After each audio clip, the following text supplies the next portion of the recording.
Hello student, logic class में आपका स्वागत है। आज हम लोग पढ़ने वाले हैं BSc first year inorganic chemistry unit number 3 के अंतर्गत आने वाला बहुत ही इंपॉर्टेंट टॉपिक एमओटी सिद्धांत, जिसको हम लोग मॉलिक्यूलर ऑर्बिटल थ्योरी या फिर अणु या आणविक कक्षक सिद्धांत भी कहते हैं। इसके पहले वीडियो में मैं आपको बसवेपर का सिद्धांत आपको समझा दिया था। इस वीडियो को अगर आप नहीं देख पाए होंगे तो जाकर इस वीडियो को देख लीजिए, क्योंकि ये इसका आगे का ही पार्ट है। ठीक है, बसवेपर सिद्धांत में क्या था कि कुछ कमियां रह गई थी, जैसे कि वह अणु की चुंबकीय गुण की व्याख्या नहीं कर पा रहा था, चुंबकीय गुण को नहीं बता पा रहा था, साथ ही अणु के स्थायित्व को भी नहीं बता पा रहा था। तो इसी कमियों को दूर करने के लिए क्या होता है, एमओटी सिद्धांत आता है, जिसके माध्यम से हम लोग क्या करेंगे, किसी अणु के स्थायित्व और उसके चुंबकीय गुण का भी पता लगाएंगे। ठीक है, तो चलिए स्टार्ट करते हैं। तो सबसे पहले मैं आपको इसका थोड़ा इंट्रोडक्शन परिचय दे देता हूँ। तो आप बोल सकते हो कि बसवेपर सिद्धांत में कुछ कमियां, जैसे कि चुंबकीय गुण की व्याख्या और अणु के स्थायित्व की व्याख्या नहीं कर पाने की वजह से यहाँ पे एक नया सिद्धांत ने जन्म लिया, जिसका नाम है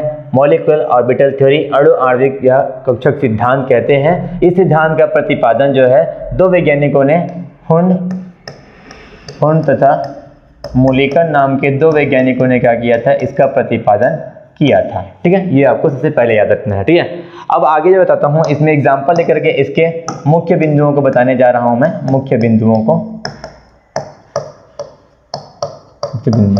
जिसको हम लोग अभिगृहित भी कह सकते हैं, अभिगृहित। इसके मुख्य जो पॉइंट्स है मैं उसको बताने जा रहा हूँ। एग्जाम्पल ये है, मैं आपको H2 अणु के लिए उनके परमाणुओं से किस प्रकार से संयोग करके H2 अणु बनता है उसको बताता हूँ। हम जानते हैं दो हाइड्रोजन के परमाणुओं से क्या बनता है, H2 अणु का निर्माण होता है। ठीक है, ठीक है, ये दोनों क्या थे, परमाणु थे। ये भी परमाणु है, ये भी परमाणु है, और ये जो आपके पास इधर बना वो क्या था, अणु है। ठीक है, ठीक है। अब इनके कक्षक को लेने वाला हूँ। चूंकि हाइड्रोजन का एक इलेक्ट्रॉन आता है, ये भी इलेक्ट्रॉन है, तो इसका इलेक्ट्रॉनिक मास क्या हो जाएगा, 1s1। और इनके कक्षक बनाओ तो 1s का एक इलेक्ट्रॉन और 1s का एक इलेक्ट्रॉन। ठीक है, इस प्रकार से आपस में मिश्रित होने वाले हैं। ठीक है, इस प्रकार से मिश्रित होने वाले हैं। ठीक है, और इस प्रकार से आपके पास जो मिलेगा वो आपको ऐसा लग रहा होगा कि यहाँ पे इन दोनों मिल करके एक बनने वाला, लेकिन ऐसा नहीं है। यहाँ पे दो बनते हैं, दो कक्षक बनते हैं, जिनको हम लोग बोलते हैं अणु कक्षक या आणविक कक्षक। तो ये जो इधर के कक्षक थे वो थे परमाणु कक्षक। परमाणुओं के कक्षक को हम लोग क्या बोलेंगे, परमाणु कक्षक कहेंगे। तो परमाणु कक्षक के संयोग से, परमाणु कक्षकों के संयोग से क्या बनता है, अणु कक्षक का निर्माण होता है। तो ये दोनों जो है वो क्या है, अणु कक्षक है, अणु कक्षक। ठीक है, जिसमें एक जो है तो नीचे बनाना रहता है। ठीक है, तो इसका मतलब ये हुआ कि एक की ऊर्जा जो है वो अधिक है, ये अधिक ऊर्जा वाला कक्षक बनेगा, अधिक ऊर्जा वाला। ठीक है, और एक जो है वो आपकी यहाँ पे कम ऊर्जा वाली कक्षक बनती है, कम ऊर्जा वाली कक्षक बनती है। जो अधिक ऊर्जा वाला कक्षक होता है उनको हम लोग कहते हैं, ठीक है, प्रतिबंधी आणविक कक्षक, प्रतिबंधी, जिसको हम लोग विपरीत बंधी आणविक कक्षक भी बोलते हैं, फिर प्रतिबंधी अणु कक्षक भी बोलते हैं, अणु कक्षक। ठीक, ये बात याद रखिएगा। और ये है भैया आपका आबंधी, जिसको हम लोग शॉर्ट में बंधी भी बोल देते हैं, आबंधी अणु कक्षक, अणु कक्षक। ये भी थोड़ी बहुत बात याद रखिएगा कि प्रतिबंधी अणु कक्षक को हम लोग एंटी बॉन्डिंग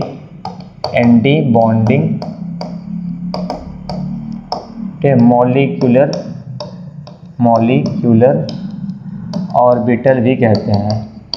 ठीक है, तो इसको मैं शॉर्ट में एक नाम देने वाला हूँ, M means M molecular orbital में से ओ ले लिया, तो ABMO कहूँगा मैं।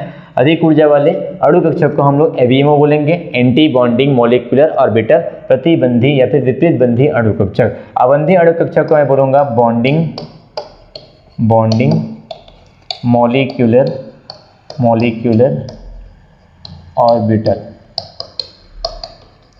ठीक है, इसको हम लोग बोलेंगे शॉर्ट में BMO, बॉन्डिंग मॉलिक्यूलर ऑर्बिटल, बंधी आणविक कक्षक या अबंधी आणविक कक्षक, जिसकी ऊर्जा क्या होती है, कम होती है। तो यहाँ पे ही आपको मैं पॉइंट वाइज समझा देता हूँ कि हो क्या रहा है। ठीक है, सबसे पहले आप इसमें पहला पॉइंट लिखेंगे, ठीक है, कि दो विभिन्न प्रकार के परमाणु कक्षकों से क्या होता है, परमाणु से विभिन्न प्रकार के परमाणुओं के संयोग से अणु का निर्माण होता है, पहला पॉइंट। दूसरा पॉइंट ये रहेगा कि विभिन्न प्रकार के परमाणु कक्षकों के संयोग से अणु कक्षक का निर्माण होता है। ठीक है, ये याद रखना है। फिर ये बोलना है कि भाग लेने वाले परमाणु कक्षकों के ऊर्जा तथा आकृति लगभग समान होनी चाहिए। ठीक है, ये बोलना है। चौथी बात क्या बोलनी है, ये बोलना है कि जितने संख्या में परमाणु कक्षा क्या करते हैं, इस संयोजन में भाग लेते हैं, उतनी संख्या में अणु कक्षा का निर्माण होता है। जैसे कि यहाँ पे 2 परमाणु कक्षकों ने क्या किया, इस संयोजन में भाग लिया, तो आप देख पा रहे होंगे यहाँ पे 2 प्रकार के क्या बन रहे हैं, आपके अणु कक्षा का निर्माण हो रहा है। और इसमें इलेक्ट्रॉन को हम लोग हुंड के अधिकतम बहुलता का नियम, पाउली का अपवर्जन सिद्धांत और अबाउ सिद्धांत का उपयोग करते हुए हम लोग क्या करते हैं, इलेक्ट्रॉन को भरते हैं। जैसे निम्न ऊर्जा वाले में कक्षा में पहले इलेक्ट्रॉन भरते हैं, और जब तक ये इलेक्ट्रॉन विपरीत दिशा के हिसाब से पाउली के अपवर्जन सिद्धांत के हिसाब से नहीं भर जाता, तब हम लोग क्या करते हैं, ऊपर में नहीं जाते हैं। तो इस प्रकार से क्या होता है, बंधी अणु कक्षक और प्रतिबंधी अणु कक्षक का निर्माण होता है। ठीक है, अब इसका निर्माण रियल में होता कैसे है, मैं आपको उसको बता देता हूँ अगले पेज में। ठीक है, तो हम लोग लिखने वाले हैं अबंधी अणु कक्षक प्रतिबंधी अणु कक्षक की निर्माण की शर्तें। तो मैं आप लोगों को BMO और ABMO के निर्माण की शर्तें बताता हूँ, निर्माण की शर्तें। ठीक है, आपको मैं 2 साइड में करके बता देता हूँ। BMO के लिए हम लोग इधर पढ़ेंगे और EBMO, साथ में आपको अंतर भी साथ में समझ में आ जाएगा मैं क्या बोलने वाला हूँ। इस कक्षा का निर्माण कैसे होता है, इस ABMO कक्षा का निर्माण कैसे होता है। तो आपको मैं एक साइड में एक बात बताता हूँ। ठीक है, हम लोग इलेक्ट्रॉन को लेकर चलने वाले हैं, क्योंकि कक्षकों में क्या होते हैं, इलेक्ट्रॉन होते हैं। जैसे कि यहाँ पे हाइड्रोजन का 2 कक्षक ले रहा हूँ और 2 परमाणु कक्षक, ये पहले हाइड्रोजन का हो गया, दूसरे परमाणु का दूसरे हाइड्रोजन का हो गया। ठीक है, अब इसके संयोजन से आपको पता है कि यहाँ पे एक मेन कक्षक बनेगा, जो कि क्या है, BMO बनने वाला है। और इसमें क्या बनने वाला है, इसमें ABMO बनने वाला है। ठीक है, इस वाले कंडीशन में क्या बनने वाला है, ABMO बनने वाला है। ठीक है, तो देखते हैं कि हम लोग ABMO बनता कैसे है, ABMO आणविक कक्षक कैसे बनता है, मैं उसको दिखाऊंगा आप लोगों को। ठीक है, इससे पहले आपको इसमें जो उपस्थित इलेक्ट्रॉन है, इसकी हम तरंग प्रकृति की चर्चा करेंगे। तरंग प्रकृति, ठीक है, ठीक है, ये जो है कण प्रकृति रखता है, हम लोग ये जानते हैं। ठीक है, साथ में हम ये भी जानते हैं कि ये तरंग प्रकृति भी रखती है। इसका मतलब इलेक्ट्रॉन की द्वैत प्रकृति होती है, इसे डी ब्रोगली नाम के साइंटिस्ट ने बताया था। ठीक है, तो इसकी हम तरंग प्रकृति को ध्यान में रखते हुए, है ना, इनके तरंगों को लेकर के हम लोग क्या करेंगे, एक व्यतिकरण की घटना पढ़ेंगे, और व्यतिकरण की घटना के आधार पर मैं आपको BMO ABMO की बनने की शर्तें जरूर बताऊंगा। ठीक है, तो यहाँ पे व्यतिकरण की जैसे ही बात आई, तो आपको व्यतिकरण का थोड़ा बहुत कॉन्सेप्ट पता होना चाहिए कि यहाँ पे तरंगों का व्यतिकरण कैसे होता है। ठीक है, देखो ध्यान समझना, 2 समान आयाम तथा समान कला वाले, या फिर 2 समान आयाम मतलब इसको बोलते हैं। ठीक है, इसको हम लोग आयाम बोलते हैं। ठीक है, 2 समान आयाम, देखो लगभग समान आयाम तथा समान कला, ठीक है, इनको हम लोग कला बोलते हैं। जहाँ पे कोण बनता है उनको हम लोग क्या बोलते हैं, कला बोलते हैं। लगभग समान आयाम तथा समान कला के 2 तरंग आपस में क्या करते हैं, संयोजन करते हैं, तो उससे जो नया तरंग बनता है उसमें आपको कुछ न कुछ परिवर्तन दिखेगा। ठीक है, या तो इसका आयाम क्या हो चुका रहेगा, बढ़ जाएगा, या तो आयाम क्या हो जाएगा, घट जाएगा, या तो इसकी तीव्रता जो है या तो बढ़ जाएगी, या तो तीव्रता क्या हो जाएगी, घट जाएगी। तो इस प्रकार से इन तरंग को हम लोग बोल सकते हैं परिणामी तरंग। ठीक है, तो परिणामी तरंग में कुछ न कुछ आपको परिवर्तन मिलेगा, आयाम या तो बढ़ा मिलेगा या तो घटा मिलेगा, तीव्रता बढ़ी मिलेगी या तो घटी मिलेगी। ठीक है, और यहाँ पे तरंग 1 है, ये तरंग फर्स्ट है, पहले इलेक्ट्रॉन का तरंग मान लो, इसको दूसरे इलेक्ट्रॉन का तरंग मान लो। ठीक है, तरंग 2। ठीक है, और उनके लिए हम लोग तरंग फलन भी लिखेंगे, psi1 psi2 करके भी लिखेंगे, और यहाँ पे टोटल जो तरंग फलन आएगा उस पर भी हम लोग बात करेंगे। ठीक है, तो व्यतिकरण क्या होता है, 2 तरंग जिसके आयाम और कला क्या हो, समान हो, वो क्या होते हैं, आपस में संयोजन करते हैं, जिससे परिणामी तरंग प्राप्त होता है। उसका आयाम या उसकी क्या बोला जाए, तो उसकी तीव्रता क्या हो जाती है, बढ़ या घट सकती है। तो इस प्रकार के जो घटना होती है उसको हम लोग व्यतिकरण कहते हैं। ठीक है, तो इसी व्यतिकरण के धारे बता रहा हूँ। अब ये जो व्यतिकरण है ये 2 प्रकार का होता है, एक होता है संपोषी व्यतिकरण,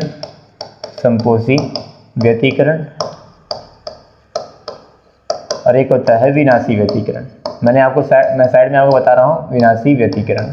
ठीक है, तो इन दोनों घटनाओं में आपके पास क्या होगा, एक ABMO बनेगा, एक BMO बनेगा। तो मैं आपको पहले से बता देता हूँ कि संपोषी व्यतिकरण में BMO का निर्माण होने वाला है, और विनाशी व्यतिकरण में ABMO का निर्माण होता है। ये बात को याद रखिए। चलो अब हम लोग व्यतिकरण को लेकर के मैं यहाँ पे बताने वाला हूँ।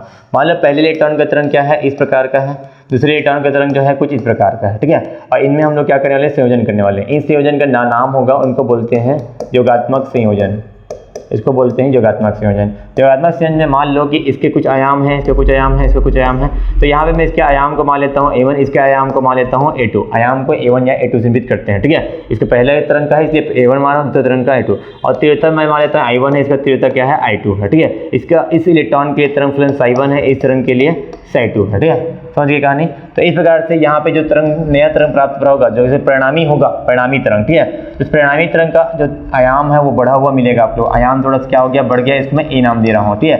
ये धनात्मक भी होता है, ऋणात्मक भी होता है, ठीक है। तो परिणामी तरंग का जो आयाम है वो बढ़ जाएगा, A1 + A2 समझ लो, ऐसे मान के चल सकते हो। और भी कुछ आते हैं लेकिन बता देता हूँ। आयाम क्या हो जाएगा, बढ़ जाएगा। तीव्रता भी क्या हो जाएगी, बढ़ जाएगी। तीव्रता भी क्या हो जाएगी, बढ़ जाएगी आप लोगों को, ठीक है। तीव्रता भी बढ़ जाएगी, आयाम भी बढ़ जाएगा, ठीक है। और इसके तरंग फलन को हम लिखेंगे ψ1 + ψ2, और ये जो बताएगा आपको BMO का तरंग फलन। अर्थात हम कह सकते हैं कि योगात्मक दो तरंगों के योगात्मक क्रिया से बना जो नया तरंग फलन होगा वो क्या बता रहा होगा, उस BMO का तरंग फलन को बता रहा होगा, जिसको हम लोग ψ1 + ψ2 से निरूपित करते हैं। इस प्रकार से हम कह सकते हैं कि दो तरंगों दो इलेक्ट्रॉन जिनके क्या हो तरंगों के आपस में क्या होता है, योगात्मक क्रिया होती है, और इस योगात्मक क्रिया के दौरान क्या होता है, यहाँ पे जो परिणामी तरंग प्राप्त होते हैं उनके आयाम क्या हो जाते हैं, आयाम या उसके तीव्रता क्या हो जाती है, बढ़ जाती है। इसको हम लोग बोलते हैं संपोषी व्यतिकरण। और इस संपोषी व्यतिकरण की घटना के फलस्वरूप, संपोषी व्यतिकरण की घटना के फलस्वरूप जो आपको जो अणु कक्षक प्राप्त होता है उस अणु कक्षक को बोलते हैं BMO। और याद रखना कि संपोषी व्यतिकरण जो है उसमें ऊर्जा हमेशा कम होती है, इसलिए BMO की जो ऊर्जा है, ऊर्जा वो क्या होती है, कम होती है। यानी इसके अणु कक्षक, इनके परमाणु कक्षकों से क्या होती है, ऊर्जा जो है वो कम होती है। BMO को हम लोग निरूपित करते हैं सिग्मा, पाई, डेल्टा आदि से। इससे हम लोग क्या करते हैं, निरूपित करते हैं। और याद रखना इसकी ऊर्जा जो है वो इनके बनाने वाले परमाणु कक्षकों से कम होती है, ठीक है। ये हो गया किसकी बात, ये हो गया BMO की बात। अब मैं आपको ABMO की बात करता हूँ। मान लो ये पहले इलेक्ट्रॉन का तरंग हो गया, ठीक है, और ये दूसरे इलेक्ट्रॉन के तरंग को हम लोग कुछ इस प्रकार कर लेंगे, ठीक है। इनके में इस क्रिया को हम लोग बोलते हैं व्यवकलन की क्रिया। व्यवकलन, व्यवकलन मतलब घटाना समझ सकते हो। इसमें क्या होगा, परिणामी तरंग जो प्राप्त होगा उसका जो आयाम होगा वो आपको थोड़ा सा इस बनाने वाले तरंगों से क्या मिलेंगे, कम मिलेंगे। आयाम भी क्या मिलेगा, कम मिलेगा। मान लो इसका आयाम A1 A2 है, इसका आयाम जो है A वो क्या मिलेगा, आपको कम मिलेगा। यानी ऐसे मान लो A1 - A2 हो रहा है ऐसे करके।